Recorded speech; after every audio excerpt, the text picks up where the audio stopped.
Alhamdulillah, ini kita dapat bersama lagi di bawah Kitabul Ilm. Bab yang kita akan sentuh pada hari ini ialah bab yang ke-21 di bawah Kitabul Ilm. Bab raf'il ilmi wa zuhuril jahli. Faqala Rabi'ah, la yanbaghi li ahadin 'indahu shay'un min al-'ilm an yudayyi'a nafsahu. وبه قال حدثنا عمران بن ميسر قال حدثنا عبد الوارث عن أبي التياح عن أنس بن مالك قال قال رسول الله صلى الله عليه وسلم إن من أشراط الساعة أن يرفع العلم ويثبت الجهل ويشرب الخمر ويظهر الزنا. وبه قال حدثنا مسدد قال حدثنا يحيى عن شعبة عن قتادة عن أنس بن مالك قال لأحدثنكم حديثا لا يحدثكم أحد بعدي سمعت رسول الله صلى الله عليه وسلم يقول من أشراط الساعة أن يقل العلم ويظهر الجهل ويظهر الزنا وتكثر النساء ويقل الرجال حتى يكون ل50 امرأة القيم الواحد. Itulah dua hadis di bawah bab ini. Kita baca yang itu dulu, kalau sempat kita sambung lagi bab ke-22. Kalau tidak pun setakat itulah. Kembali semula ke tempat mula-mula kita baca bersama tadi. Bab ke-21 untuk melihat terjemahan tajuk bab dan juga hadis, dua hadis di bawahnya. Bab 21, kehilangan ilmu dan berleluasanya kejahilan. Rabi'ah berkata, tidak sepatutnya seseorang yang mempunyai sedikit pun ilmu mensia-siakan dirinya, yakni hidupnya, mensia-siakan hidupnya. Imran bin Maisarah meriwayatkan kepada kami, itu kata Bukhari, Imam Bukhari berkata, Imran bin Maisarah meriwayatkan kepada kami, katanya itu maksudnya Imran bin Maisarah itulah. Abdul Warith meriwayatkan kepada kami daripada Abi Tayyah, yaitu Yazid bin Humaid, daripada Anas bin Malik, katanya Rasulullah sallallahu alaihi wasallam bersabda, sesungguhnya antara alamat kiamat ialah ilmu diangkat, yakni dihilangkan, kejahilan meneguh, yakni mencengkam masyarakat, arak diminum, dan perzinaan berleluasa. Musaddad meriwayatkan kepada kami, katanya Yahya meriwayatkan daripada Syu'bah, daripada Qatadah, daripada Anas bin Malik. Beliau berkata, aku akan menceritakan kepadamu satu hadis yang nanti tidak ada sesiapa pun sesudahku akan menceritakannya kepadamu. Aku telah mendengar Rasulullah sallallahu alaihi wasallam bersabda, antara alamat kiamat itu ialah ilmu berkurangan, kejahilan berleluasa, perzinaan berlaku secara meluas dan terbuka, perempuan lebih ramai daripada lelaki, sehingga 50 orang perempuan akan dijaga oleh seorang lelaki. Itulah dua hadis di bawah bab ke-21 ini. Sebelum dua hadis itu, seperti biasa Imam Bukhari buat bab, ada babnya, dan bab itu memang ada kaitan dengan hadis yang beliau bawakan di bawah tajuk bab itu. Biasalah begitu. Dan kita akan dapat banyaklah ilmu atau mesej Imam Bukhari di sebalik tajuk bab yang dibuatnya itu. Seperti biasa, terlebih dahulu kita akan bincangkan tentang tajuk bab. Raf'il ilmi, terangkatnya ilmu. terangkat, maksudnya hilang. Bab 21, kehilangan ilmu. Jadi ilmu mana yang dimaksudkan, itu kita akan bincangkan kemudian. Dan zuhur al-jahl, zuhur, nyatanya kejahilan, yakni berleluasanya kejahilan. Itu kalau kita nak pecahkan tajuk ni, pecahan pertama, bahagian pertama tajuk bab. Dan inilah sebenarnya tajuk babnya yang utama, bahagian pertama. Yang seterusnya ni termasuk dalam tajuk bab juga, tetapi selalu juga Imam Bukhari kemukakan di dalam tajuk babnya berupa kata-kata seseorang ataupun hadis tapi tanpa sanad. Seperti di sini kata-kata seseorang tanpa sanad, yakni dalam istilahnya kita panggil secara ta'liq. Biasa Imam Bukhari buat begitu. Dan yang dikemukakan itu sebenarnya sebagai bukti ataupun sebagai dalil yang menunjukkan benarnya tajuk bab yang utama ni. Yang saya gelakkan ini, bab raf'il ilm wa zuhuril jahl, ini bahagian tajuk bab yang utama. Jadi yang tersebut selain daripada tajuk bab utama itu, juga seperti hadis-hadis di bawah bab ni, dia nak membuktikan kebenaran tajuk bab itu.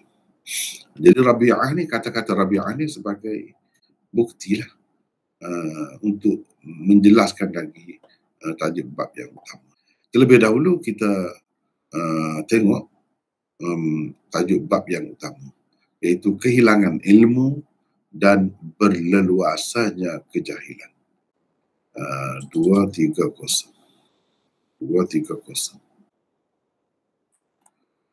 Saya baca dahulu, lepas tu kita minta sesiapa di antara kita ni sambung.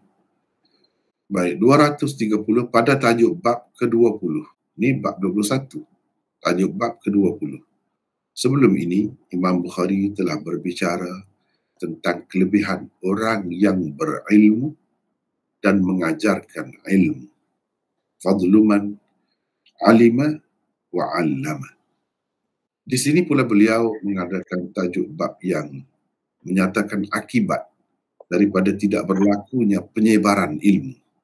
Kalau tak ada yang belajar, tak ada yang mengajar, apa jadi? Iaitu hilanglah ilmu dan berleluasalah kejahilan. Jadi bab ke-21 ni ada kesinambungannya dengan bab ke-20 sebelum ni. Mana kalau kelebihan orang mengajar tu, apa kelebihannya? Akan terus adalah ilmu tu dalam masyarakat, tidak hilang dan tidak berleluasalah kejahilan. Adanya dua golongan masyarakat, yang belajar dan yang mengajar. Selagi ada dua golongan ini, maka ilmu tidak akan hilang dan kejahilan tidak akan berleluasa. Kedua-dua bab menggalakkan manusia menuntut ilmu dan menyebarkan ilmu. Bab ke-21 ini sebenarnya merupakan pelengkap kepada bab sebelumnya. Pembelajaran dan pengajaran adalah proses yang sangat penting untuk kelangsungan hidup manusia di dunia ini. Jika ia terhenti, akan hilanglah ilmu. Dan bila hilang ilmu, maka berleluasalah kejahilan. Dalam keadaan itu, tiada sistem akan berjalan dengan lancar mengikut peraturan dan ketetapan ilmu. Kalau dah tak ada ilmu, semuanya ikut nafsu sajalah. Seterusnya, sistem alam juga akan berkejamuk dan terancam. Dan akhirnya, musnahlah alam ini semua sekali. Itulah yang kita sebut sebagai kiamat. Jadi salah satu faktor besar mempercepatkan berlakunya kiamat secara tidak langsung ialah hilangnya ilmu. Jadi selagi ilmu ini dimajukan, ada pelajar dan ada pengajarnya, maka tidak adalah alamat itu. kiamat itu dipakai dengan makna kiamat yang sebenar ke, atau dengan makna bahasa pinjamannya, iaitu kehancuran, kemusnahan. Kemusnahan sesuatu sistem, kemusnahan sesuatu negara, kemusnahan sesuatu kerajaan, kemusnahan sesuatu institusi dan sebagainya. Boleh berlaku. Kedua-duanya boleh dipakai, walaupun pada asalnya kiamat itu dengan makna sebenarnya lah kiamat yang besar tu, di mana semua melibatkan semua lah. Kalau satu institusi saja kiamat, tidak melibatkan semua. Ini kiamat yang besar itu, yang selalu disebut-sebut dalam Al-Quran itu, kiamat dengan arti musnahnya, hancurnya dunia ini, lenyapnya dunia ini, sistem yang ada ini, dan bertukar kepada sistem yang lain. Semua sekali. Itu pun ada kaitan juga dengan ilmu. Ketiadaan ilmu boleh berlaku kiamat juga. Di akhir zaman nanti, sebelum kiamat itu memang jahil. Manusia hidup dalam kejahilan. Tidak ada ilmu. Dan ilmu yang merupakan nyawa alam ini, iaitu ilmu agama, ilmu tentang Islam. Sebab selagi ada orang yang mengatakan Allah atau mengucap dua kalimah syahadat, ini Islam, masih ada lagi ilmu itu. Kiamat tidak akan berlaku. Kerana sesoalannya nyawa alam ini tidak akan hilang lagi. Selagi ada itu.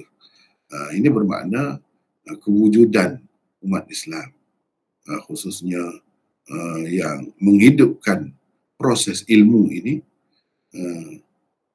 merupakan ruh ataupun nyawa kepada alam semesta ini. Dalam keadaan itu, tiada sistem akan berjalan dengan lancar. Seterusnya sistem alam juga, ini dah baca.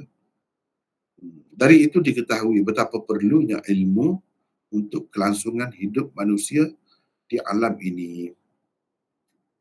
Ilmu itu sendiri tidaklah akan hilang dengan serta-merta atau secara tiba-tiba, tetapi ia hilang apabila orang yang berilmu dan orang yang ingin mempelajari ilmu sedikit demi sedikit lenyap.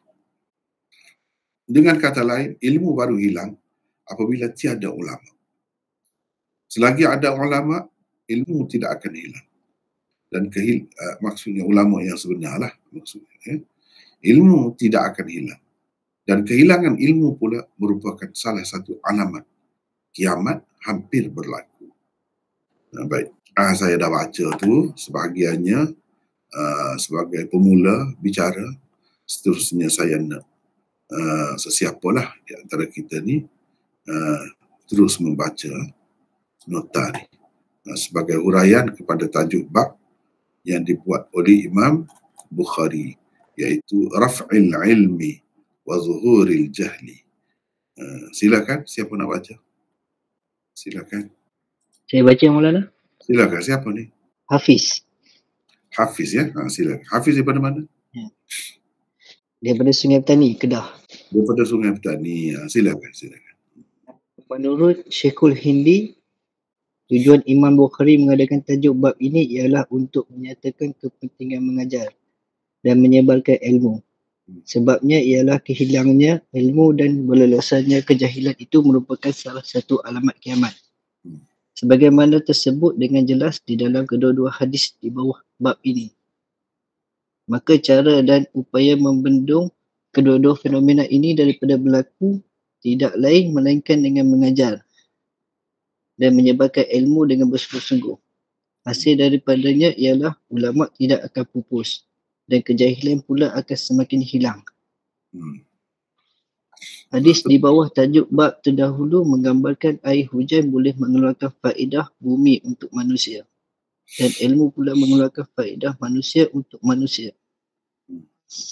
Tanah yang subur digambarkan sebagai orang alim, sebagaimana tanah menjadi subur jika tidak disampaikan air kepadanya. Bagaimana seorang manusia menjadi alim jika ia tidak belajar dan tiada yang mengajar? Musnah tanah kerana tiada air dan kiamat dunia kerana tiada ilmu agama. Silakan baca tadi, Hafiz tadi. Sini. Ini kita berhenti kat mana dah?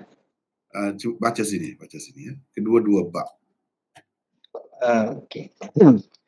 Kedua-dua bab menggalakkan manusia menuntut ilmu dan menyebarkan ilmu. Bab ke-21 ini sebenarnya merupakan pelengkap kepada bab sebelumnya. Pembelajaran dan pengajaran adalah proses yang sangat penting untuk kelangsungan hidup manusia di dunia ini. Jika ia terhenti, akan hilanglah ilmu. Ini kita dah baca tadi. Ni di sini. Syekhul Hind ni tadi. Hadis. Hadis di bawah tajuk ini. Di sini. Okey. Hadis di bawah tajuk bab terdahulu menggambarkan air hujan boleh mengeluarkan faedah bumi untuk manusia. Dan ilmu pula mengeluarkan faedah untuk manusia. Tanah yang subur digambarkan sebagai orang alim. Bagaimana tanah menjadi subur jika tidak disampaikan air kepadanya? Bagaimana seorang manusia menjadi alim jika ia tidak belajar dan tiada yang mengajar? Musnah tanah kerana tiada air dan kiamat dunia kerana tiada ilmu agama. Jadi tadi saya sebut tadi ilmu agama yang dimaksudkan di sini, alamat kiamat ini. Ilmu lain mungkin banyak, ilmu lain. Dan tidak jahil manusia ada ilmu, tapi bukan ilmu agama. Ilmu agama yang dimaksudkan di sini ialah ilmu yang dibawa oleh Rasulullah sallallahu alaihi wasallam, iaitu berupa pengajaran Alkitab dan As-Sunnah. Itu yang dimaksudkan sebagai tanda atau alamat kiamat itu. Hilangnya ilmu itu, bukan ilmu lain. Ilmu lain mungkin semakin hebat dengan banyaknya universiti-universiti kan, di sana sini, semakin bertambah universiti-universiti sampai ke peringkat universiti lah, bukan peringkat bawah saja. Sekolah-sekolah pun semakin banyak. Maknanya ilmu secara umumnya tidaklah kata hilang. Jangan pula kita keliru, kita kata ini semakin banyak sekolah, semakin banyak universiti. Macam mana kata ilmu hilang? Tak akan hilang kalau macam tu. Jawabnya ilmu agama. Dari mana kita faham ilmu tu ilmu agama? Jadi daripada, cuba tengok sini, raf'il ilmi. Al-ilmi ni di sini ada alif lam ni. Alif lam ni menunjukkan ilmu yang tertentu. Bukan semua ilmu atau sembarangan ilmu, tidak. Ilmu yang dibawa oleh Nabi. Itu maksudnya. Seterusnya, nota seterusnya, Rabi'ah berkata. Baik. Ni siapa Rabi'ah? Kita nak berkenalan dengan tokoh ni.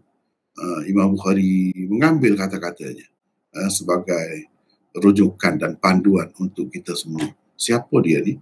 2, 3, 1. Kalau boleh orang lain pula baca, silakan. Kita berkongsi sikit-sikit seorang. Silakan. Siapa nak baca pula ni? Nota saya 2, baca 3. Maulana. Siapa ni? Ramli. Ramli daripada mana dah? Daripada Port Eastern Maulana. Port Eastern. Silakan. 231, beliau ialah Rabi'ah bin Faruq Abi Abdurrahman Al-Qurashi At-Taimi Al-Madani, salah seorang tokoh ulama tabi'in dan mufti Madinah. Kunyahnya ialah Abu Uthman. Rabi'ah digelar dengan Ar-Ra'i kerana banyak Ar-Ra'i kerana banyak mempunyai pendapat dan ijtihad yang bernas. Selain meriwayatkan hadis daripada sahabat Nabi sallallahu alaihi wasallam seperti Anas bin Malik, As-Sa'id bin Yazid dan lain-lain. Itu kalau koma macam tu Hamzah, As-Sa'ib, bukan Ain. Kalau Ain tandingan As-Sa'ib, begitu ya. As-Sa'ib bin Yazid dan lain-lain. Beliau juga meriwayatkan hadis daripada tokoh-tokoh tabi'in seperti Sa'id bin Al-Musayyab. Jadi saya buat koma macam ni kalau untuk ain ya, macam Sa'id. Kalau koma macam ni sama dengan Hamzah. Itu sebagai panduan lah ya. Teruskan. Sa'id bin Al-Musayyab, Haris bin Bilal bin Al-Haris, Yazid Maula Al-Mumbaiz, Qasim bin Al-Mumbaiz, Qasim bin Muhammad, Sulaiman bin Yasar, Salim bin Abdillah, Abdurrahman Al-Arash dan lain-lain. Orang-orang yang meriwayatkan hadis daripada beliau pula terdiri daripada tokoh-tokoh seperti Yahya bin Sa'id Al-Ansari, Sulaiman At-Taimi, Suhail bin Abi Saleh, Al-Auza'i, Syu'bah, Sufyan Al-Thawri, Sufyan bin Uyainah, Abdullah bin Al-Mubarak dan Imam Malik. Imam Malik malah merupakan salah seorang murid beliau yang istimewa. Imam Ahmad Al-Ijli, Abu Hatim dan An-Nasa'i mengatakan Rabi'ah siqah. Ya'qub bin Syaibah berkata, siqah lagi teguh, salah seorang mufti di Madinah. Mu'az bin Mu'az Al-Ambari meriwayatkan bahawa Sawar bin Abdillah Al-Ambari berkata, tidak pernah kulihat orang yang lebih alim daripada Rabi'ah Ar-Ra'i. Aku, Mu'az bin Mu'az bertanya, Al-Hasan dan Ibnu Sirin pun tidak. Jawab beliau, Al-Hasan dan Ibnu Sirin pun tidak. Maknanya alim sangat. Perawi ni kata Mu'az bin Mu'az tanya, Hasan dan Ibnu Sirin pun tidak. Tidak lebih alim maksudnya daripada dia. Jadi beliau jawab tidak. Maknanya Rabi'ah ni lebih alim daripada Al-Hasan Al-Basri dan Ibnu Sirin, Muhammad bin Sirin. Bagi dia lah. Begitu. Maknanya alim sangat lah. Teruskan. Yahya bin Sa'id berkata, tidak pernah aku melihat orang yang lebih pintar dan bijaksana daripada Rabi'ah. Imam Malik pula pernah berkata, kemanisan fiqh hilang. Kemanisan itu silap. Kemanisan fiqh hilang semenjak meninggalnya Rabi'ah bin Abi Abdurrahman. Imam Rabi'ah Ar-Ra'i meninggal dunia pada tahun 136 Hijrah. Apa yang Rabi'ah kata? Ni Imam Bukhari petik kata-katanya, tidak sepatutnya seseorang yang mempunyai sedikit pun ilmu mensia-siakan dirinya. Orang yang ada sedikit pun ilmu tak patut mensia-siakan dirinya, tu maksudnya mensia-siakan hidupnya. Habis begitu saja, rugilah. Tak sepatutnya. Ini peringatan kepada orang yang berilmu. Kalau ada banyak ilmu lagilah. Kalau ada sedikit pun, dia kata tak patut dah. Ini panjang pula. Mungkin kita boleh bagi kepada orang lain dulu peluang. Kalau orang lain tak ada, Ramli, saudara kita tadi, terus baca. Ada orang lain nak baca? Silakan. Bagi peluang sikit-sikit. Silakan. Siapa nak baca pula ni? Nak bincang tentang kata-kata Rabi'ah tu pula. Asar Rabi'ah. Silakan. Siapa? Saya baca Maulana. Siapa ni? Saleh. Saleh. Sila Saleh. Baik. 232. Asar Rabi'ah ini dikemukakan secara ta'liq sahaja oleh Bukhari di sini. Tetapi dengan menggunakan sirah jazam yang mengisyaratkan kepada kesahihannya. Ia diwasalkan oleh beliau sendiri di dalam Tarikhul Kabir, Al-Baihaqi di dalam Al-Madkhal dan Al-Khatib Al-Baghdadi di dalam Al-Jami'i li Akhlaqir Rawi wa Adabus Sami'i. Lihat Taghliq At-Ta'liq. Jilid 2 muka surat 85, Fathul Bari jilid 1 muka surat 178. Sekejap Saleh. Kita nak bincang sedikit. Ni Imam Bukhari kemukakan athar. Kita panggil athar. Kalau kata-kata sahabat atau kata-kata tabi'i, kita panggil athar.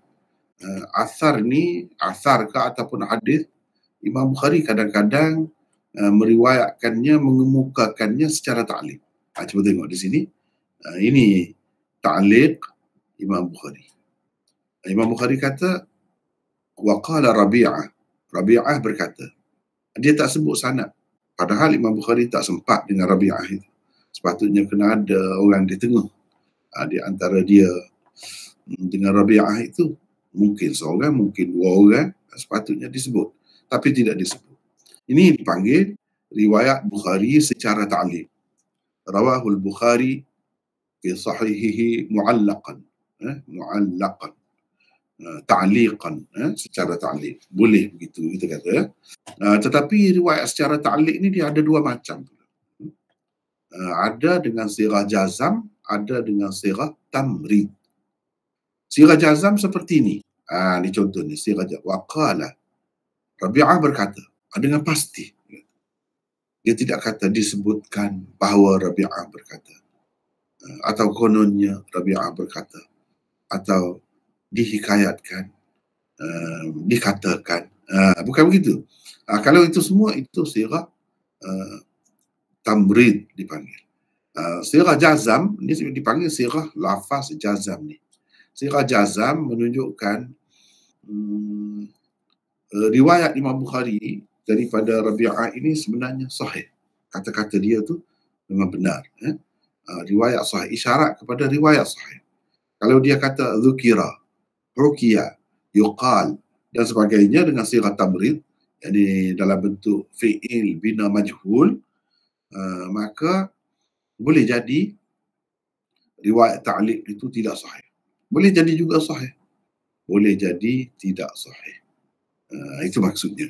Jadi itu penting kita kena tahu cara Imam Bukhari mempersembahkan, mengemukakan sesuatu riwayat itu. Sama ada riwayat daripada Nabi SAW ataupun daripada orang lain. Kata-kata orang lain pun sama. Jadi ta'liq ni tidak khusus dengan riwayat daripada Nabi atau tentang Nabi sahaja, ya. Tentang orang lain pun sama. Teruskan. Al-Kirmani berpendapat tujuan Imam Bukhari mengemukakan athar Rabi'ah ini ialah untuk mendorong dan menggalakkan orang yang berilmu supaya menyebarkan ilmunya dan menyampaikannya kepada orang ramai. Jika seseorang yang berilmu itu mati tanpa menyebarkan ilmunya, nescaya ilmunya akan hilang dengan begitu sahaja dan sebagai gantinya kejahilanlah yang akan bermaharajalela. Terdapat 6 pendapat ulama tentang apa yang dimaksudkan oleh Rabi'ah dengan kata-katanya itu. Yang pertama, maksudnya yang paling zahir dan nyata ialah tidak sepatutnya seseorang yang mempunyai sedikit pun ilmu mensia-siakan dirinya, yakni hidupnya, dengan tidak mengajarkannya atau menyebarkannya kepada orang lain. Apalagi kalau ilmunya banyak. Jadi maksudnya tidak sepatutnya tidak mensia-siakan diri, itu maksudnya dengan tidak mengajar. Jadi tidak mengajar itu berarti mensia-siakan diri kalau orang yang berilmu. Tidak menyebarkan ilmu, itu sia-sialah hidup. Jadi apa gunanya, apa bezanya orang yang alim, yang berilmu dengan tidak berilmu? Kalau tidak sebarkan ilmu, sia-sialah. Gitu. Ini makna yang zahir, paling zahir bagi kata-kata Rabi'ah itu maksudnya. Jadi secara tidak langsung ia menggalakkan orang yang berilmu itu mengajar. Kan ada kaitan dengan bab sebelum ni, kelebihan orang yang belajar dan mengajar. Bila mengajar, adalah yang belajar dengan sendiri. Dengan begitu hiduplah tradisi ilmu tu hidup dan tidak diganti dengan kejahilan tempatnya itu. Teruskan Saleh. Yang kedua, orang yang mempunyai sedikit pun ilmu, apatah lagi kalau banyak ilmunya, tidak patut mensia-siakan diri dengan melakukan pekerjaan-pekerjaan lain yang tiada kena-mengena langsung dengan ilmu yang telah dipelajarinya setelah menghabiskan sekian lama masa untuk belajar. Patut sekali dia mengajarkan ilmu yang ada padanya kepada orang lain pula supaya ada kesinambungan ilmu itu. Yang ketiga, tidak sepatutnya seseorang Silakan. Yang ketiga, tidak sepatutnya seseorang yang mempunyai sedikit pun ilmu mensia-siakan dirinya, yakni hidupnya, dengan mencari habuan dunia pada orang-orang kaya, pihak berkuasa dan raja-raja tanpa menjaga kehormatan dan kemuliaan ilmu yang ada padanya. Orang yang berilmu sepatutnya menghargai nikmat ilmu yang dikurniakan kepadanya. Jangan sampai ilmu dan dirinya pula terhina dan tidak dihormati orang. Kalau begitu, sia-sialah hidupnya. Yang keempat, tidak sepatutnya seseorang yang mempunyai sedikit pun ilmu mensia-siakan dirinya, yakni hidupnya, dengan mengajarkannya kepada orang-orang yang tidak layak dan langsung tidak berbakat. Kerana itu bererti menyia-nyiakan masa dan tenaga sahaja. Yang kelima, kata-kata Rabi'ah ini ditanggapi Ibn Battal dengan erti orang yang lebih cerdik, cerdas dan berbakat, lebih-lebih lagi berkewajipan mempelajari ilmu berbanding orang-orang lain yang kurang daripadanya. Dia sepatutnya bersungguh-sungguh belajar dan tidak mensia-siakan dirinya dengan tidak mahu belajar sesuatu ilmu. Al-Kirmani melanjutkan supaya ilmu tidak hilang dan kejahilan tidak berleluasa. Itu maksud yang kata-kata bagi dia. Begitulah. Teruskan. Yang keenam, tidak sepatutnya seseorang yang mempunyai sedikit pun ilmu mensia-siakan dirinya, yakni hidupnya, dengan tidak mengamalkannya. Tidak mengamalkan ilmu juga termasuk dalam mensia-siakan diri, yakni hidup, dan mensia-siakan ilmu itu sendiri. Semakin banyak ilmu yang ada pada seseorang, semakin perlu ia disebarkan sehingga pada setiap sesi pembelajaran boleh diajarkan perkara yang baharu. Jika tidak mempunyai ilmu yang banyak sekalipun, perlu juga diajarkan walaupun berkali-kali perkara yang sama diajar, seperti ilmu agama. Ini kerana Allah Subhanahu Wa Taala telah berfirman, "Wa dzakir fa inna dzikra tanfa'ul mu'minin." Bermaksud, dan tetap tekunlah engkau memberi peringatan, kerana sesungguhnya peringatan itu mendatangkan faedah kepada orang-orang yang beriman. Az-Zariyat ayat 55. Orang yang mempunyai ilmu sedikit mungkin berfikir bahawa apa yang ada padanya itu tidak diperlukan dalam keadaan sudah ada orang lain yang lebih banyak ilmunya. Apa yang ada padanya pula tidak dapat dibandingkan jika dilihat kepada alim ulama yang ada di tempatnya. Orang seperti ini perlu berhijrah dan menyebarkan ilmunya itu ke tempat-tempat yang masih belum sampai apa yang akan diajarkannya. Kerana tentu sekali tidak setiap tempat akan mempunyai pakar dan ahli dalam sesuatu bidang ilmu. Penyebaran ilmu pula tidak terhad dengan mengajar dan berkuliah sahaja. Ilmu boleh disampaikan dengan pelbagai cara lagi, seperti menunjukkan dengan tingkah laku, menulis, mengadakan forum dan perbincangan dan lain-lain. Ini adalah satu peluang mendapatkan pahala yang terbuka pada semua manusia yang mempunyai walaupun sedikit ilmu. Itulah tanggapan para ulama terhadap kata-kata Rabi'ah itu. Apakah yang dimaksudkan oleh Rabi'ah dengan berkata la yanbaghi li ahadin 'indahu syai'un min al-'ilm ay yudayya nafsah. Tidak sepatutnya seseorang yang mempunyai sedikit pun ilmu mensia-siakan dirinya, yakni hidupnya. Jadi antara 6 bentuk tadilah seseorang yang berilmu itu mungkin mensia-siakan, merugikan dirinya sendiri. Jadi hidup dia tu hilang begitu saja. Itu sebagai peringatan lah daripada Imam Bukhari. Kita duduk belajar ni banyak lagi ni. Ini baru kitab ilmu sebagai persediaan untuk pelajar dan orang yang mengajar untuk terus pergi lagi ke hadapan. Jadi ini sebagai peringatan daripada Imam Bukhari. Perkara ini perlu diingat oleh setiap orang yang belajar dan mengajar. Jangan sia-siakan hidup. Baru kita pergi kepada hadisnya. Hadisnya. Haddatsana Imran bin Maisarah. Di situ kita tengok hadisnya. Perawi yang mula-mula ni Imran bin Maisarah. Ini hadis ke-81 ya. Kita ada nota di sini 233. Imran bin Maisarah Abul Hasan Al-Manqari Al-Basri. Imran bin Maisarah. Maisarah ni nama lelaki ya. Nama lelaki. Ada hamba Khadijah yang keluar pergi berniaga bersama Nabi sallallahu alaihi wasallam sebelum kenabian itu, namanya Maisarah. itu bukan perempuan ya, lelaki. Cuba tengok ni, bin Maisarah.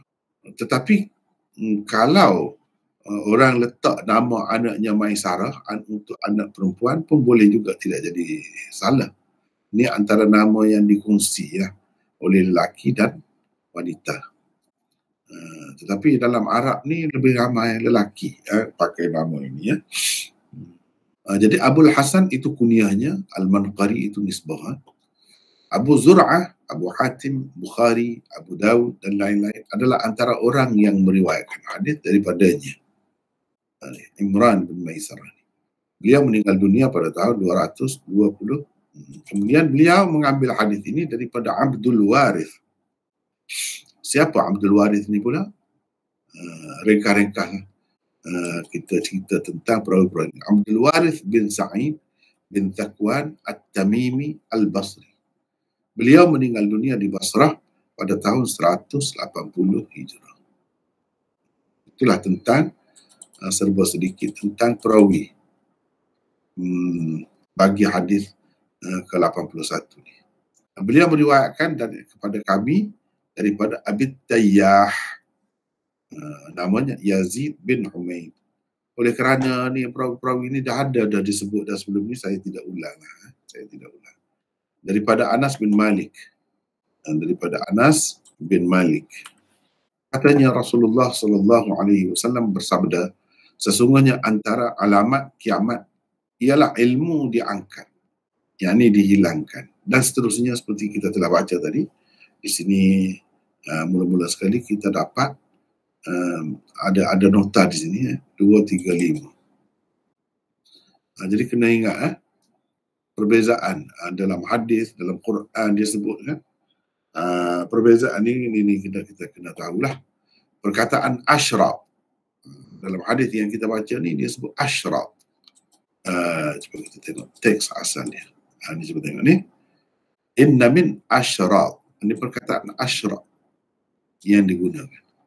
Perkataan asyrat yang digunakan. Tidak digunakan perkataan lain. Apa maksud itu? Perkataan asyrat disebut oleh Rasulullah SAW di dalam hadis ini untuk alamat kiamat. Asyrat jamak syarat. Kalau syartun jamaknya syurut, itu syarat. Ini asyrat jamak syaratun. Asyrat jamaknya. Ia biasanya diguna untuk menunjukkan tanda-tanda atau alamat-alamat kiamat yang kecil-kecil. Untuk alamat kiamat yang kecil-kecil. Untuk alamat-alamat kiamat yang besar-besar pula digunakan perkataan ayat. Ayat. Begitu. Itu perlu ingatlah. Di dalam hadis dia ada beza gitu. Jadi kalau kata benda-benda ni ada, tidak semestinya dekat seminggu 2 lagi kiamat nak berlaku, tidak. Masih jauh lagi. Ini tanda-tanda kecil. Tanda-tanda kecil pun tanda-tanda kiamat jugalah. Adapun tanda besar tu macam yang disebutkan dalam Quran itulah bumi mengeluarkan wa akhrajatil ardu athqalaha, dan dabah keluar dan sebagainya. Itu alamat besar. Maknanya kiamat hampir sangat dah nak berlaku. Itu maksudnya. Ilmu diangkat, yakni dihilangkan. 236. Ni saya nak ada orang lain bacalah. Silakan, siapa nak baca ni? InsyaAllah saya baca, Maulana. Silakan. Siapa ni? Nama saya Abu Adam dari KL, dari Setapak KL. Ya. Silakan. 236. Ilmu yang dimaksudkan di sini ialah ilmu agama yang dibawa oleh Nabi SAW. Kerana mana-mana ilmu lain tidak akan dapat menghalang daripada berlaku kerosakan di dunia sehingga membawa kepada kiamat. Teguhnya agama Islam itu hilang ilmu dengan matinya ulama tanpa ada sesiapa mengambil ilmu daripada mereka kerana tidak mengetahui kelebihan ilmu. Hilang juga ilmu kerana ulama yang tidak mengajar dan menyebarkan ilmunya. Ulama yang tidak berhijrah atau mencari jalan untuk menyampaikan ilmunya ke tempat yang diterima dan mempunyai pelajar yang bersungguh-sungguh juga punca hilang ilmu. Begitu juga ulama yang tinggi ilmunya tetapi terus berada di kalangan masyarakat yang tidak mengerti nilai ilmunya dan hanya memerlukan pengetahuan tentang asas-asas agama. Bayaran yang tinggi untuk mengadakan atau mengikuti sesuatu majlis ilmu juga merupakan halangan yang akan menyebabkan hilangnya ilmu. Ya, teruskan. Terdapat riwayat yang menyebut min ashratis sa'ah. Min ashratis sa'ah an yaksural ilm. An yaksural ilmu. Yang maknanya antara tanda-tanda kiamat ialah banyak ilmu. Ia tidak bercanggah dengan hadis ke-81 dan 82 di bawah bab ini. Kedua-duanya boleh dipakai. Maksudnya ialah ramai orang yang dikatakan berilmu tetapi ilmunya tidak berguna untuk dirinya atau orang lain. Mungkin juga banyak ilmu itu bermaksud ilmu keduniaan semata-mata ataupun ilmu yang berguna untuk dunia dan akhirat. Adapun ilmu yang berguna untuk dunia dan akhirat itu akan menjadi sedikit atau semakin menghilang di akhir zaman. Jadi tujuannya saya kemukakan ini, ada juga riwayat yang nampak macam ilmu akan antara alamat kiamat ialah ilmu akan banyak ilmu. Jadi macam mana pula di sini sebut sedikit ilmu, berkurang ilmu. Jadi tidak ada pertentangan di antara dua riwayat itu. Kalau banyak ilmu pun maksudnya macam kita sebut tadilah, sekolah makin banyak, universiti pun makin banyak, tetapi yang berguna untuk dunia dan akhirat itu semakin sedikit. Itu yang dimaksud. Jadi tidak bercanggah di situ. Jangan pula kita kata macam mana pula ni dah jadi bercanggah. Sekali Nabi kata ilmu akan banyak, sekali Nabi kata ilmu akan berkurang. Jadi jawabnya seperti itulah. Ya. Seterusnya 237, kejahilan meneguh atau mencengkam masyarakat. 237. Boleh baca lagi? Siapa tadi? Boleh. Siapa tadi? 237. Perkataan Abu Adam. Ya, silakan. Perkataan yusabbit. Asalnya yathbut. Yathbut. Perkataan yathbut asalnya memberi maksud menjadi sabit dan tetap, seperti gunung yang terpacak teguh. Digunakan untuk kejahilan yang sudah mencengkam dan tidak dapat dicabut lagi. Apabila tidak ada ilmu pengetahuan, kedudukan penting dan jawatan-jawatan yang utama akan dipegang oleh orang-orang jahil yang tidak mengetahui baik buruk dan salah silap. Tindakan mereka akan merosakkan keluarga, masyarakat, bangsa dan negara sehingga akhirnya memusnahkan dunia itu sendiri. Itu maksud meneguhnya kejahilan itu maksudnya. Ya. Seterusnya arak diminum dan perzinaan berleluasa. Arak diminum ini zaman Rasulullah pun ada dah. Tetapi maksudnya secara berleluasa, secara beramai-ramai, menyeluruh begitu. Jadi arak diminum dan perzinaan berleluasa 238. Ini kalau boleh orang lain pula lah baca ya. Kita berkongsi sedikit-sedikit seorang ya. Boleh juga. Siapa nak baca lagi? Silakan. 238 ini. Saya baca lagi Maulana Salih, boleh? 238. Pengambilan arak dan bahan yang menghilangkan akal secara meluas menunjukkan manusia sudah melanggar prinsip utama Islam yang memerintahkan bahawa akal mesti dijaga. Ia juga menunjukkan bahawa manusia sudah tidak lagi mengguna ilmu pengetahuan yang ada padanya untuk mencegah diri dan orang lain dari merosakkan akal. Semuanya membawa kepada kerosakan harta dan bermacam jenis fitnah. Penzinaan yang berleluasa menunjukkan manusia melanggar prinsip Islam yang berusaha membina serta menjaga sistem kekeluargaan, masyarakat dan kerajaan yang sempurna.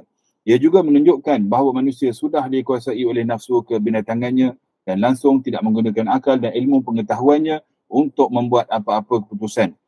Dua perbuatan keji ini disebutkan oleh baginda sallallahu alaihi wasallam sebagai tanda kepada kiamat selepas disebutkan hilang ilmu. Tidak pula disebutkan tanda-tanda besar seperti gunung yang diratakan atau terbitnya matahari dari barat. Kerana tanda-tanda yang lain bukanlah berpunca dari hilangnya ilmu agama. Tetapi tanda-tanda lain juga dapat difahami oleh orang yang berilmu dan yang tidak berilmu. Ia secara langsung membuktikan ilmu yang dimaksudkan hilang adalah ilmu agama yang dibawa oleh Nabi SAW, bukan ilmu-ilmu yang lain. Kerana orang yang mempunyai ilmu dalam bidang apa-apa pun tidak akan terselamat daripada arak dan perzinaan jika tidak ada ilmu agama yang menghalangnya. Islam menekankan 5 perkara yang mesti dijaga: agama, nyawa, akal, keturunan dan harta. Kiamat berlaku apabila perkara-perkara ini tidak lagi dijaga. Akal manusia semata-mata pula hanya dapat memikirkan ilmu sekadar untuk mendapatkan harta dan menyara hidup tanpa mengambil kira akibat yang akan berlaku puluhan tahun ke hadapan. Akal manusialah yang membenarkan persamaan di antara jantina lelaki dan perempuan. Akal manusialah yang mengharamkan hidupan dimakan. Akal manusialah juga yang cuba untuk berdamai sesama mereka. Tetapi akal manusia tidak akan dapat bersatu tanpa panduan dari Allah Subhanahu wa taala. Lau anfaqta ma fil ardi jami'an ma allafta baina qulubihim walakinna Allah allafa bainahum innahu azizun hakim. Bermaksud, kalaulah engkau belanjakan segala harta benda yang ada di bumi, nescaya engkau tidak dapat juga menyatupadukan di antara hati mereka. Akan tetapi Allah telah menyatupadukan di antara hati mereka. Sesungguhnya Ia Maha Kuasa lagi Maha Bijaksana. Al-Anfal ayat 63. Habis di situ ya. Itulah berkenaan dengan hadis yang pertama, iaitu hadis 81. Kemudian kita pergi kepada hadis yang kedua pula. Tentang perawi-perawinya itu tidak dibincangkan lagi sebab itu sudah banyak dah. Sebelum ni kita bertemu dengan perawi ini. Walaupun kita baru mula ya, tapi yang sebenarnya dalam turutan kitab Sahih Bukhari itu dah banyak kali dah disebut ni. Musaddad apa semua ni. Anas bin Malik, riwayat ini daripada Anas bin Malik.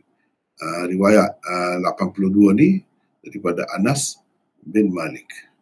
Beliau berkata, sebenarnya hadis 81 juga daripada Anas bin Malik.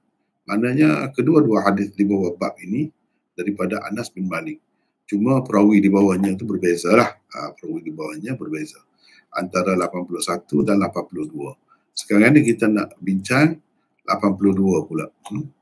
Jadi ini juga riwayat daripada Anas bin Malik. Beliau berkata, aku akan menceritakan kepadamu satu hadis yang nanti tidak ada sesiapa pun sesudahku akan menceritakannya kepadamu.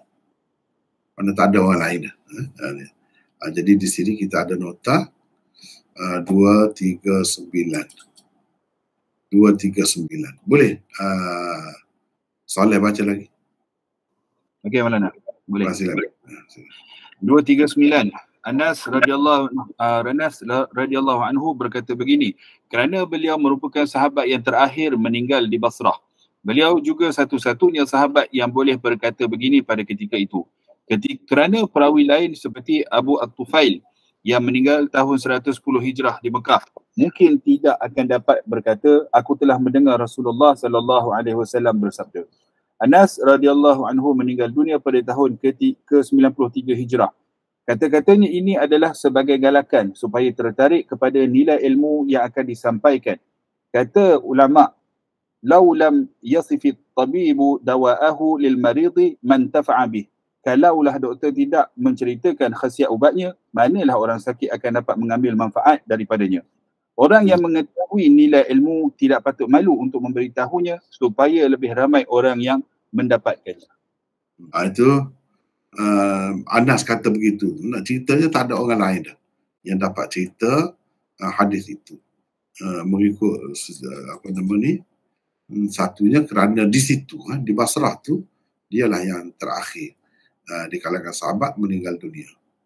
Atau kalau Abu Tufail itu pun mungkin Anas tahu dia tidak mendengar secara langsung daripada Nabi SAW. Jadi di sini disebutkan Rasulullah SAW bersabda, antara alamat kiamat itu ialah ilmu berkurangan. Tadi ilmu semakin banyak. Ini ilmu berkurangan. Kejahilan berleluasa. Lebih kurang dengan hadis pertama tadi, tapi mungkin sedikit sebanyak ada perbezaan pada lafaznya. Selain daripada perbezaan pada sanad dia. Perzinaan berlaku secara meluas dan terbuka. Itu maksud wa yazhar az-zina. Sebab perzinaan di zaman Rasulullah pun ada. Zaman Rasulullah pun ada. Sebelum itu pun sudah ada. Zaman Rasulullah, di zaman pemerintahan Islam selepas Rasulullah pun ada. Tapi dia tidak zuhur. Jadi zuhur itu maksudnya secara meluas dan terbuka. Zuhur, nyata.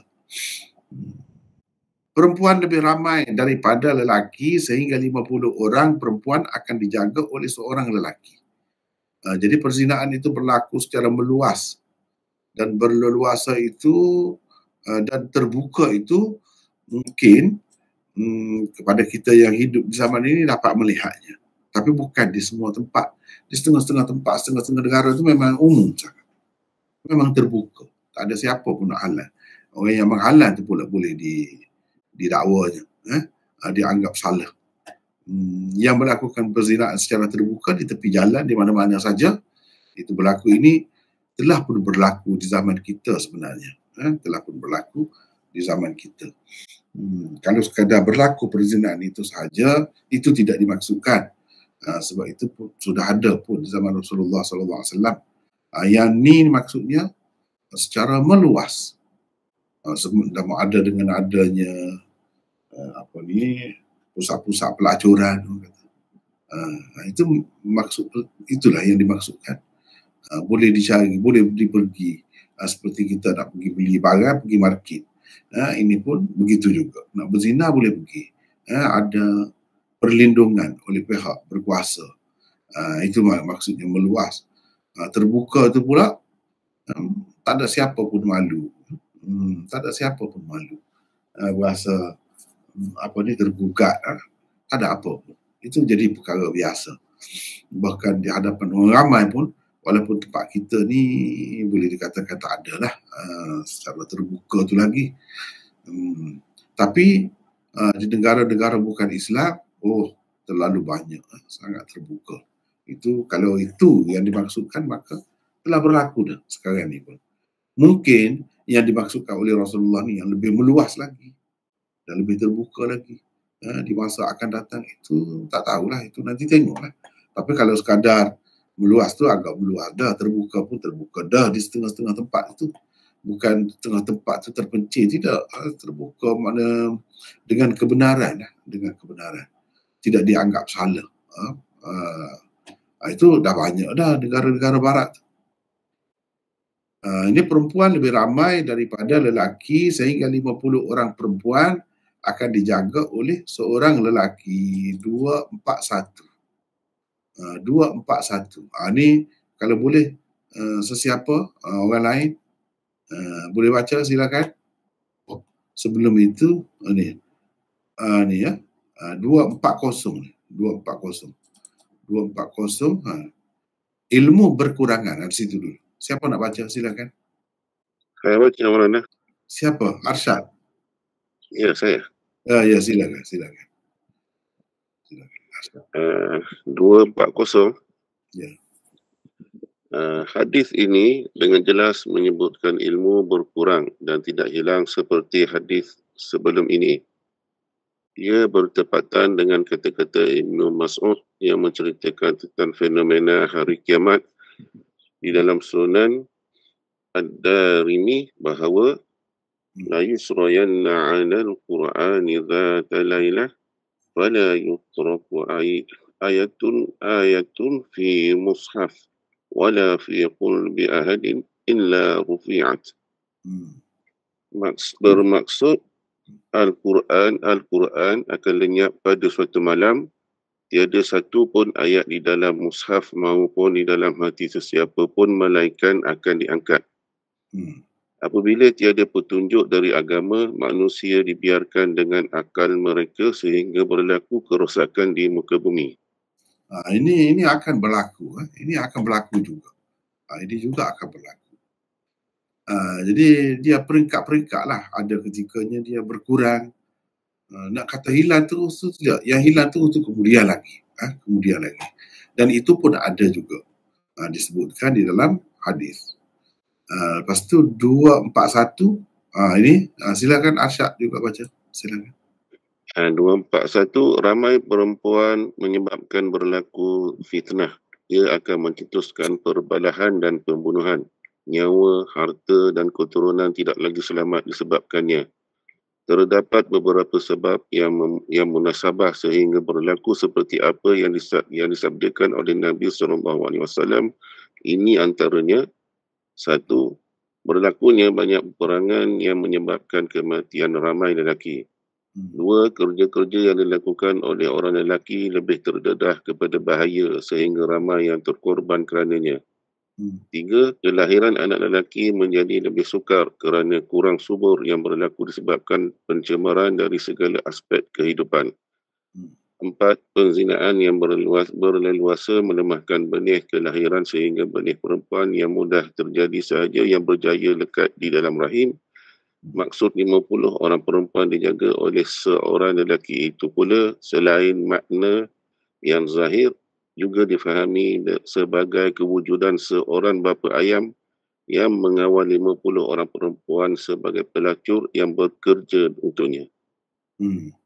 Jadi kalau kita kata ini sebagai tafsiran lah ataupun ulasan huraian para ulama tentang apakah yang dimaksudkan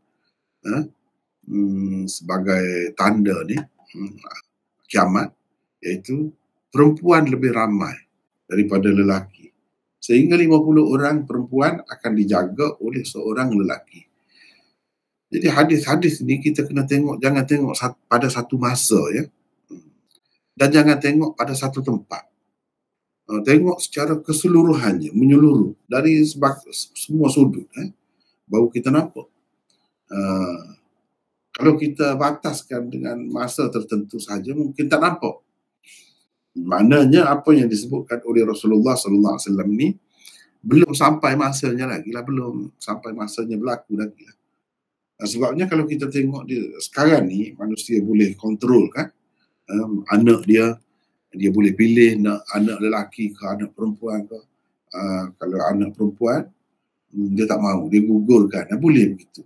Bahkan setengah-setengah negara tu ada dah yang lebih ramai lelaki daripada perempuan. Jadi macam mana kita nak kata 50 orang perempuan akan dijaga oleh seorang lelaki? Ini menunjukkan perempuan ramai, lelaki sedikit. Sedangkan di setengah-setengah negara itu, oleh kerana manusia tu ada pilihan untuk menggugurkan anak dalam kandungan, dan mereka pula bukan beragama Islam atau beragama Islam tapi tidak patuh kepada ajaran agama, biasa saja dibuat macam di negara China umpamanya, negara India, itu dikatakan lebih ramai lelaki daripada perempuan. Jadi macam mana, di mana kebenaran hadis ini? Jadi kita jangan tengok di satu tempat atau pada suatu masa, jangan tengok gitu. Setengah-setengah tu benda belum berlaku lagi. Jadi kita tak tahu lagi. Apabila sampai masa dia baru tahu. Apakah yang dimaksudkan dengan hadis ini sebenarnya. Cumanya kalau ada pun pendapat yang diberikan oleh ulama itu atau ulama ini, itu sekadar jangkaan ataupun andaian semata-mata berdasarkan kesesuaian keadaan. Kesesuaian keadaan itu. Jadi satunya, bila dikatakan ramai perempuan, ini salah satu perkara yang menyebabkan fitnah juga. Bila ramai perempuan, jadi tak boleh nak kahwin lah, kalau terutamanya kalau kahwin seorang. Kahwin ramai itu dianggap pelik, dianggap salah dan sebagainya. Dianggap orang yang melakukannya tidak baik. Maka lagi susah lah, lagi susah. Fitnah. Fitnah kepada perempuan itu sendiri, tak mesti kepada lelaki. Perempuan itu sendiri jadi fitnah. Jadi menderita, merana, sedih, sebab tidak ada pasangan. Sampai akhirnya, sampai mati pun tak boleh kahwin. Tak boleh kahwin bukan kerana apa? Kerana sedikitnya bilangan lelaki. Itu boleh berlaku. Boleh berlaku.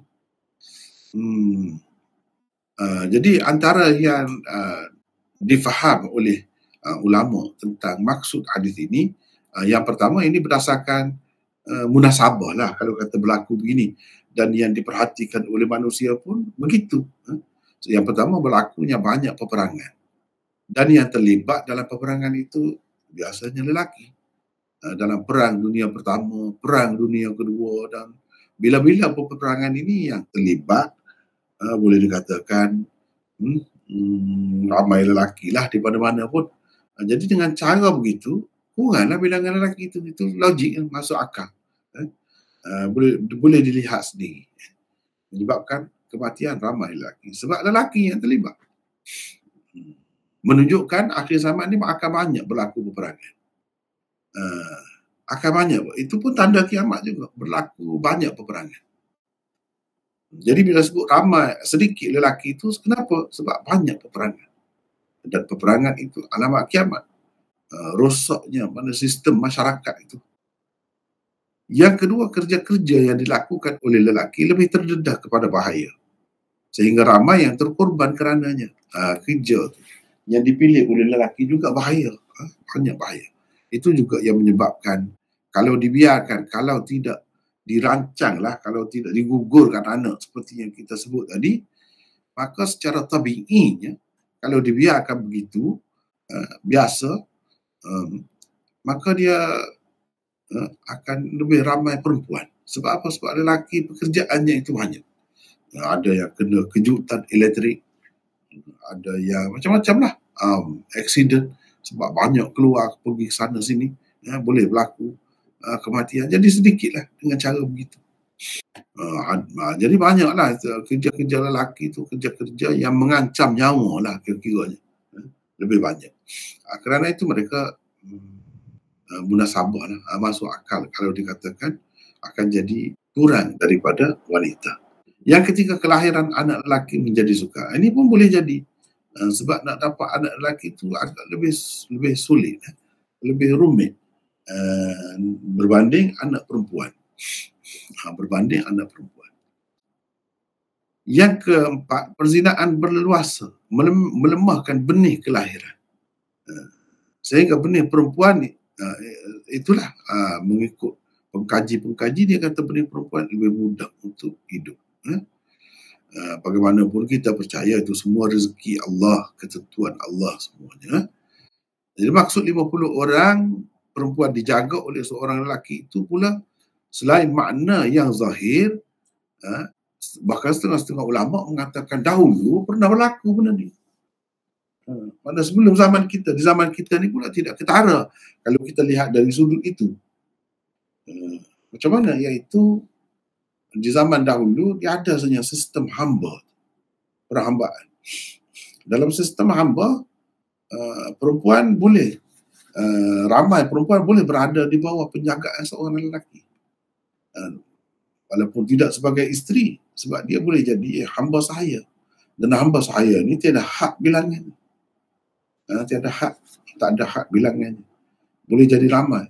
Jadi sehingga orang yang kaya, yang senang, yang berharta, dia boleh beli seramai mungkin itu. Hamba-hamba perempuan, walaupun di kalangan orang Islam sekalipun. Kalau di kalangan orang kafir itu, lagilah macam-macam untuk berniaga. Dia boleh buat pula pusat pelacuran dan hasilnya itu dia dapat. Walaupun dalam Islam tidak dibenarkan lah. Di dalam Quran Allah berfirman, وَلَا تُكْرِهُ فَتَيَاتِكُمْ عَلَى الْبِغَاءِ إِنْ أَرَدْنَا تَحَصُّنَا لِتَبْتَغُوا عَرَضَ الْحَيَاةِ الدُّنْيَا. Itu dalam Quran ada sebut. Tak benar kan? Jadi memaksa hamba-hamba sahaya perempuan itu untuk jadi pelacur. Sedangkan mereka pun tak mahu. Jadi kalau mereka mahu pun tak boleh, kita orang Islam. Apalagi mereka tak mahu. Menunjukkan, mengisyaratkan bahawa masa yang lalu hamba-hamba sahaya perempuan ini dijadikan punca pendapatan. Jadi seorang lelaki pun dia boleh memiliki ramai perempuan itu untuk buat kekayaan. Jadi sebagai aset. Boleh jadi. Itu pernah berlaku. Kata setengah-setengah ulama kalau dilihat dari sudut itu. Tapi setelah perhambaan tidak diterima oleh masyarakat manusia sedunia ni, jadi tak ada lah dalam bentuk tu. Masa kita ni kita tak nampak. Tak nampak itu. Kalau kita kembali kepada masa depan, boleh jadi orang nampak. Itu yang dimaksudkan. Sebab ini tanda-tanda ini bukan tanda-tanda betul-betul hampir dengan kiamat. Tak mesti begitu. Tadi kita dah sebut, asyrak menunjukkan tanda-tanda kecil. Bukan tanda-tanda besar. Bukan tanda-tanda besar macam yang sifuha Rabbi Nasfa, bukit Bukau itu, Gunung Ganang itu jadi rata. Jadi rata. Semuanya jadi hancur, jadi rata. Sama tinggi dengan bahagian lain. Itu tanda besar. Jadi kalau yang macam ni boleh jadi telah lepas. Boleh jadi juga belum lagi berlaku. Atau boleh jadi juga seperti sekarang ni. Difahami sebagai kewujudan seorang bapa ayah. Ibu ayah pun ada juga. Ini istilah orang kita lah. Jadi bos ataupun pengawal pusat pelacuran itulah. Jadi sekarang ni ada dalam bentuk pemerdagangan manusia. Pemerdagangan manusia ni termasuk inilah. Jadi bawa wanita asing dikawal oleh seorang perempuan duduk di satu tempat. Tempat jadi pusat pelacuran. Jadi boleh berlaku. Kalau begitu sudah berlaku di zaman sekarang ni. Dan ada juga, dan ini menyebabkan teruk sangatlah masyarakat. Teruk sangat. Jadi semua ni nak ceritanya penyakit yang berlaku kepada dunia ataupun alam ini. Seperti mana tubuh manusia, ketika dia sihat tu tak nampak penyakit ni. Tak nampak penyakit. Nampak sihat, cergas saja. Tapi bila dia sudah tua ataupun bila dia masih muda lagi tapi banyak penyakit, itu tanda tak lama tu. Nak hidup tu kena ingatlah mati. Kena ingat mati. Kena ingat mati. Mana ramai-ramai ni saya tak nampak seorang pun muka ni. Tak nampak ni ramai-ramai. Jadi itu perbandingannya dunia ni ataupun alam ni, alam maksudnya alam rendah. Kalau alam semesta ni luas. Alam semesta ni termasuklah syurga, neraka tu, itu dah ada dah. Tapi itu tidak akan terlibat semasa berlaku kiamat. Kiamat ni berlaku di alam rendah, orang panggil. Alam sufli. Alam sufli, alam ulwi dipanggil. Alam ulwi itu alam tinggi, alam syurga, alam apa. Itu tidak terjejas. Kiamat berlaku pun dia tak ada apa. Yang berlaku ni alam bawah. Alam bawah ni merangkumi dunia ni lah. Merangkumi dunia. Jadi dia alam ni pun, alam bawah ni maksudnya, dia seperti manusia juga. Dia sakit. Bila sakit kan, itu tanda dia nak kiamat lah tu. Jadi disebut banyak ni tanda-tanda ni sebenarnya sebagai penyakit kepada dunia ni. Menunjukkan dunia ni tidak boleh bertahan lama dah. Itu semua tu punca kepada kekacauan. Punca kepada huru hara. Punca kepada berlakunya kecamuk yang dahsyat. Apa yang disebutkan ini tidak tentu halal lah jadinya. Jadi kan orang yang tak sihat kan tak tentu hala. Dia tidak boleh mengawal kencingnya, tak boleh mengawal beraknya, boleh berlaku bila-bila masa. Dia tak boleh kawal. Begitu. Cakapannya pun tak boleh kawal, cakap ikut rasanya, ikut hati. Itu semua dia tak boleh kawal. Seperti orang Parkinson, tak boleh kawal tangan dia. Tak boleh kawal. Nak pegang tu, nasi tadi tu, genggam nasi nak masuk ke mulut, pergi ke hidung. Tu tak boleh kawal tu. Itu tanda dah tu. Jadi inilah dunia ni disebut ini tanda dunia ni sudah uzur. Bila uzur tu itu alamat kan. Kalau manusia yang sakit tak sedap dah tu. Jangan berasa sedap hati sangat. Bila-bila masa saja boleh mati. Terutamanya kalau orang yang sakit jantung dan sebagainya tu memang bila-bila masa. Jadi kita tak tahu bila nak mati. Begitulah juga dengan dunia. Dunia ni. Hidup dunia ni bila berlaku benda-benda ni maknanya tidak sihat. Tidak sihat. Ia boleh lumpuh misalnya. Boleh lumpuh manusia. Kena stroke, lumpuh. Dunia ni pun begitu. Bahkan setengah-setengah ulama mengatakan sebelum kiamat tu bumi ni akan senyap. Jadi bahagian yang kena matahari tu kena tu. Yang tak kena matahari tu jadi beku. Sekian lama. Dalam Quran disebutkan jadikan siang selama-lamanya. Jadikan malam selama-lamanya. Siapa boleh bawa siang kalau bahagian malam tu? Siapa boleh putar dunia ni? Tak boleh putar. Sampai begitu ada. Itu tanda lumpuh dah tu. Lumpuh. Macam kalau manusia ni sakit lumpuh, dia tak boleh bergerak sebelah. Sebelah saja. Itu tak biasanya tanda lah tu. Tanda kepada kematian. Itulah yang dimaksudkan di sini sebenarnya. Boleh jadi benda ni sudah ada atau boleh jadi dalam bentuk lain lagi akan datang, akan berlaku lagi. Seperti ini, wallahu a'lam. Tapi kalau bapa ayam ni dah ada di mana-mana pun. Bahkan ibu ayam pun ada. Di bawah kawalan dia, berapa ramai wanita di satu tempat. Semuanya bekerja untuk dia. Yang dapat untungnya dia. Adanya yang macam ni. Jadi kira-kiranya teruklah. Tak ada akhlak, moral. Manusia dah hilang pada ketika itu. Tak ada hati perut, kata. Peri kemanusiaan, tak ada. Dia buat wanita ini seperti binatang saja. Ini maknanya teruk, penyakit teruklah masyarakat itu. Itulah hadis yang kedua. Dengan itu habislah, dan kita ini bab lain pula. Rasanya setakat itulah dulu untuk hari ini. Assalamualaikum.